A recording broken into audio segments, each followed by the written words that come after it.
রেলওয়ের রানিং স্টাফদের ধর্মঘটের কারণে সারা দেশে ট্রেন চলাচল বন্ধ রয়েছে। এতে বিপাকে পড়েছেন যাত্রীরা। এই পরিস্থিতিতে ট্রেনের টিকিটেই যাত্রীদের বিআরটিসি বাসে করে বিভিন্ন গন্তব্যে পাঠানো হচ্ছে। ঢাকার কমলাপুরে রেল স্টেশনের বাইরে থেকে এসব বাস ছাড়ছে। ট্রেনের টিকিট দেখিয়ে যাত্রীরা এসব বাসে যেতে পারছেন।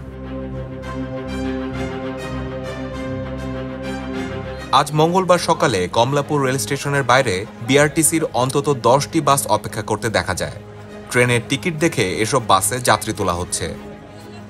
সেখানে বাসের ব্যবস্থাপনায় থাকা কর্মীদের সঙ্গে কথা বলে জানা যায়, ঢাকা থেকে চট্টগ্রাম, খুলনা ও রংপুর সহ বিভিন্ন গুরুত্বপূর্ণ গন্তব্যের উদ্দেশ্যে বাস ছাড়ছে।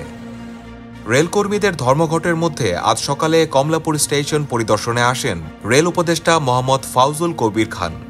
তিনি বলেন, তারা ট্রেন চালক ও অন্যান্যদের দাবি দাওয়া নিয়ে আলোচনা করতে প্রস্তুত এবং সৌহার্দ্যপূর্ণভাবে সমস্যার সমাধান করতে চান।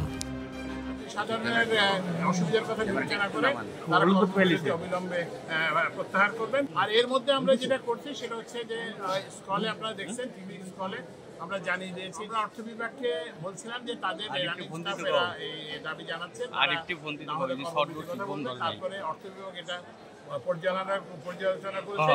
পর্যালোচনা করে সামগ্রিক এই জাতীয় দাবি আরো অনেক সংগঠনের আছে, সবকিছু বিবেচনা করে যেটুকু তারা দেওয়া সম্ভব সেটা তারা দিয়ে দিয়েছেন।